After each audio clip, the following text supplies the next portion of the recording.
So we're right on time for welcoming our next speaker, Ms. Alice Giulia Brandt from German Society for International Cooperation.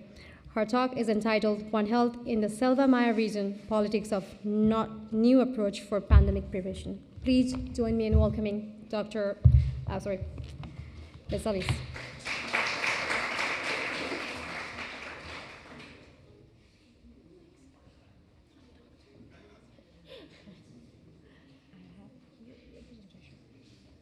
Working? Which one do I press? This one? Yeah. Okay. Thank you so much for having me. And guys, you're just one presentation away from finally celebrating your graduation. So I promise I'll try to make this interesting, and I really hope that my presentation will inspire at least some of you to maybe view my company, as you can see up there, the German Development Corporation, maybe as a potential future employer. And just briefly about the title, why is it a not new approach, One Health? Well, coming from the Selva Maya region, I must say that the indigenous communities really have believed in the interconnectedness between animal, environmental, and human health for centuries already. So I just feel like the credit to their belief and knowledge is often overlooked. However, GIZ, there we go. Oh, first my overview, so structured. I will give you a brief introduction to German Development Corporation, and then we will travel to the Selva Maya region, where I will explain briefly the context, and especially looking at the threats, of course, to biodiversity and well-being. And then we will look at a project that, in my opinion, in my humble opinion at least, managed to tackle this topic that we have talked about today so often of prevention in a good manner. I think we had an effect at least. I will highlight how we managed to establish One Health at the policy level, which was not easy and is still ongoing, of course. We will just have a brief look at the importance of communication, especially in an area that has so many languages. Because you have to remember that we have about 40–50% of the population of the Selva Maya region is indigenous. Alone in Guatemala, they have 21 different Mayan languages. And then we will look at the biggest project that GIZ has in One Health. So here we go. So where do we work in German Development Corporation? This morning during breakfast, I met somebody here that said, oh, I didn't know that GIZ is also working in One Health. I thought you were drilling wells in the desert, which is also true. But in the meantime, we are also covering so many various sectors with 25,000 employees working in 120 countries. And not all of us are German. Actually, 70% of the staff in the countries, but also in headquarters in Germany, are national, local staff, international, and you don't need to be able to speak German to work for us. And the mission basically is we are a service provider to partner ministries in our partner countries, and also to our line ministry, which is the Federal Ministry for Economic Cooperation and Development. And very easily said, the mission is to improve the living conditions. And always, of course, our guiding principles are the Sustainable Development Goals that all of you know very well. Where is the Selva Maya? It's a wonderful region for vacation, to learn Spanish, and also to work in. As you can see, it's a transboundary region. The Selva Maya is the largest tropical forest shared by Guatemala, Mexico, and Belize. The green areas are the protected areas. So it's different categories of IUCN. We have national parks, natural reserves, and biosphere reserves. And the forest authorities who have the mandate basically to protect and manage all the flora and fauna that are found there are the three in the middle. It's the Belize Forest Department, CONAP, and CONAMP. And those were the main partners for our project in the Selva Maya. And up there is a little picture of the core management team and it's a lot of pixel and you cannot really see the faces, but that doesn't matter. We move on to the threats to biodiversity and well-being. This is only a short list of the threats. It's many, many more. Of course, deforestation and fragmentation of habitats being the most ferocious one, basically. Forest fires are very prevalent. 95% of the forest fires are man-made, and not human-made, but literally man-made, because it's to make room mainly in the forest for illegal cattle ranching. And this is a practice being done by so-called narcotraficantes and narcoganaderos. So it's, narcos who have kind of like the hobby of cattle ranching, because you can use cows as very effective mules to smuggle drugs across the borders that we have seen. And I have a question now. What do you think is this one strip in the second photo from the left? Anybody have a guess? Still thinking? Okay, it's a landing strip. It's an illegal landing strip for small drug planes, because the forest is very thick, right? So it's actually a perfect opportunity to kind of like hide your drug smuggling infrastructure. Important for One Health is also the lack of access to information and health infrastructure. As I mentioned, there's many Mayan languages. And of course, the Selva Maya region, what we're talking about is a rural region, it's a poor region. It's where many rural communities do not speak Spanish. Sadly enough, all the information about, for instance, a pandemic or how to get vaccines is in Spanish. And when I was living there, we visited many times when we did field visits, the small village of Huaxactún, and where we see this lady is living in that village. And when we asked her, she has like a couple of cows and pigs. When we asked her how she prevents them from getting ill, she said that she regularly adds the salsa inglesa, it's a barbecue sauce, to the drinking water, because she heard that it helps strengthen the immune system, it helps their cows and pigs to not get ill. And when we asked also if there have been any incidents of wildlife, maybe like bats or something, affecting her cattle, and a connection to disease coming from wildlife, she said, no, wildlife is from nature, it's pure, they cannot be ill. There cannot be any disease in something that is from nature, that is wild. So yeah, that's the sad reality, and it's not to blame the community of Huaxactún or this lady, it's just that there is absolutely no access to infrastructure and knowledge.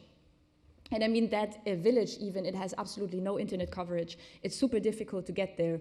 So maybe when they're lucky, once in a year, there's one vet from the Wildlife Conservation Society that is so lucky to be like sent to Huaxactún, and then he sits there for 2 to 3 months treating the animals, but then he goes back again. This is not sustainable infrastructure. And of course, very, very prevalent in the region, also the illegal wildlife trafficking. Parrots are very popular. Aha. Okay, this is moving. We will now look at the project components of the project that I worked for 2.5 years in the 3 countries. I've never seen this move. And this is a very classic structure of a GIZ project. So there's always like different components, and we've also seen that, I think, in previous presentations by FAO. So we combine policy work with evidence-based projects on the ground, where we work with local NGOs. Since it's a regional program, we have to work on cooperation mechanisms. So for instance, we would have firefighters from Belize, Mexico, and Guatemala to work together because fires don't respect national borders, to work together and make like a fire reaction plan and have like joint shifts, basically. That worked very well. And then we had One Health as like an extra component. We called it zoonosis reduction through environment protection, but in the end, like, we realized that we're not very happy with this, because the aim should not be just to reduce the risk of zoonosis, right? It should actually be to improve the well-being. So let's look at the One Health component, and here I put the word Kawilal.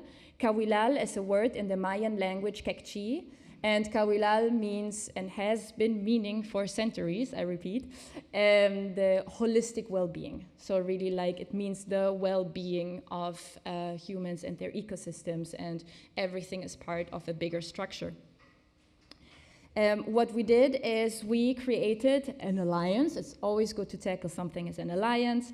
We called it the Alianza One Health Selva Maya, and that was a big piece of work, but we finally made it. It took hours and hours of workshops and stakeholder consultations, because we got 3 countries on board from 3 sectors, from levels ranging from local communities, indigenous communities, academia, and research institutions, civil society. We also had some ecofeminist collectives, and then all the ministries, and getting all of them to work together to speak the same language. I think one of the previous presenters mentioned also we have maybe different understandings what it means to work on One Health or Una Salud. And here's an example of a very engaged politician. There's John Bowden from the Belize Forest Authority. We have here, I'm a big fan of her, Isabella Gonzalez. She's a medical anthropologist, and she actually focused all of her work on combining the different knowledges, the One Health knowledge from the Western kind of like knowledge spheres, and sciences with the indigenous knowledge. So if you want her contact or her papers, we have done like a great publication jointly with her. And you can see there on the bottom in the middle, that's Alejandro Morales. He works for a wildlife rescue center.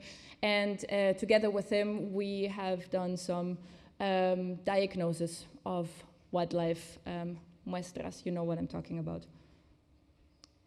Blood samples, that's it. And then very like abstracted very easily. How do you get an approach to the policy level? Well, first, of course, you have to gather data and evidence, or at least review what data and evidence is there, and put it into like a nice publication in an easy language. This is what we did. You can see on the left-hand side. And then again, you go through many rounds of workshops and stakeholder consultations. You can see on the top, there's a workshop that I facilitated on applying a gender transformative approach to One Health, jointly with representatives from the 3 forest authorities. And as you can see, of course, only women participated, although there was one guy, and he was a photographer. At the bottom, there is a group photo that we are very, very proud of. It's what they managed to establish in Guatemala, at least, an intersectorial, interministerial One Health committee. What are they doing? They meet once a month to talk, but also they jointly work on the development of a national One Health policy. And we were very lucky. I don't know if you heard, but in Guatemala we have a new government. That's also always a thing with policy work. You work, and then the government changes and you have to start all over again with new people. But the new government of Guatemala is finally an ecological one. And the vice minister from the new Ministry of Health is very enthusiastic about the One Health approach and fully supports the institutionalization of the national One Health policy. Then we have to talk about enforcement and follow up, but yeah, that's the next level. And for the 3 countries, we have worked for many years on this integrated strategy for the Selva Maya 2030, where we developed a One Health related annex, kind of like an appendix, that is basically a set of arguments on why the One Health approach is strongly needed and very important to protect the Maya forest. And this is how we managed to kind of like place the argument of pandemic prevention at the policy level. We said, look, you have the largest, most beautiful tropical forest in Central America. It's in your interest to protect it. It's in your interest to protect the national animal, the jaguar, and all the biospheres and ecosystems that you have. If you protect it, then you have the very nice collateral, what's benefit and not damage, of also reducing the risk of zoonosis, of course. And so we managed to actually have a halt on habitat fragmentation for more cattle, and saw within the project cycle of only 12 years, started long before I started working there, an increase in forest coverage, which is positive. Like in every healthy relationship, communication is key. I sadly couldn't find a picture of the communication material that we published in the different Mayan languages, but it also exists. And what I saw for the first time in the GIZ project is that we also trained journalists and media people on the correct use of the term One Health, on the difference between zoonosis and zoonotic disease. Yeah, that was a very nice training. You can see the participants down there. And then we had the usual variety of webinars and seminars and flyers and whatnot. If you want to work for GIZ, this is an excellent, huge global program. I say huge, I don't know how the colleagues from FAO see it, but in our perspective, a program with 50 million euros is huge, in 8 countries, and a very big, large team, transdisciplinary team of staff. Very chaotic to manage, but a lot of fun to work in. And you can see that in the different regions, we also have covering thematic areas that are all related to One Health. And last but not least, I want to highlight, of course, a tool, because we've been talking a lot about tools. So we have here on the left-hand side, you can see an infographic of the Smart for Health tool. I don't know if any of you know SMART. It's, I also have to write it down always, spatial monitoring and reporting tool, with the added component of for health, because it's for early detection of wildlife morbidity and mortality. So basically it's boots on the ground and eyes on the field. The park rangers take this tool, they have it on their phones or whatever thing they carry with themselves, and if they see a sick or dead animal, they report it. And it all comes together in a shared database. It sounds easy. It didn't work in Belize, it didn't work in Guatemala, but it did work to establish it in Mexico. And then we developed, using the method of the Center for Disease Control and Prevention, the CDC in the US, a prioritization of the most important diseases, I guess, zoonotic diseases in the Selva Maya, and also many sessions of workshops, and the result is like an exhaustive list of 45 diseases, and also some action plans on how to tackle them. I myself am not a big fan of disease prioritization, because if you prioritize some diseases, then you neglect others. We had long discussions about this, and I'm also very happy to hear your opinions about this issue. But yeah, here it is. All the papers and publications that I have mentioned in my presentations, they are also available. So if you're interested in any of them, you can just approach me, and there's also my email address, and I can send them to you. Thank you so much for your attention.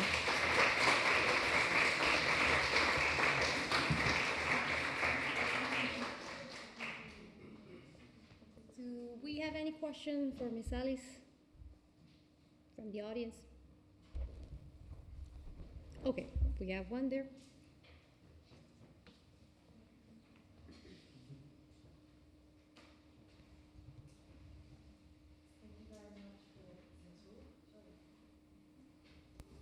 Hello? Thanks very much for the talk. It was very, very interesting. Yeah, this work seems like something I'd really want to do too. So STPH actually did a project recently in the Guatemala Mayan region, and I wanted to work on that project actually, but didn't manage to. And it was really interesting because, for instance, I mean, it's important that we acknowledge that indigenous knowledge is good, and there is that spiritual dimension to One Health that is never actually mentioned in the environmental, the animal, and the human, and there's also that spiritual. So it was interesting that these people in the Mayan region, through that project, they realized that actually they wanted to do their traditional healing ceremonies and then choose to go to their doctors afterwards. So kind of finding that way to marry both disciplines and really acknowledge that it's not like BS, you know, they also know a lot about, they're experts in soil regeneration or whatever, and we have to make sure that we, including them in these workshops, which I'm sure you also do. Yeah, it was just a little note. Thank you. Thank you so much. I couldn't agree more. Yes, my question is, what was the prevalence of zoonotic diseases for example, in the animals of the lady? There was a high prevalence of zoonotic diseases, and of zoonotic diseases coming from, or did they come also from outside, or did they come from the animals in the jungle? So I kind of anticipated this question, so I made a list on one of my smart little cards here. Aha. Okay. So the diseases that were mentioned as like most like prevalent in the region and made it to the top 5 of this like prioritization method list is rabies, leptospirosis, brucellosis, Lyme disease, and leishmaniasis. That answers the question. Thank you. Yeah, so the raw milk cheese should not be eaten from that region. Absolutely not. Thank you. Thank you. Do we have any further questions? Okay. Thank you, Ms. Alice, for that wonderful talk.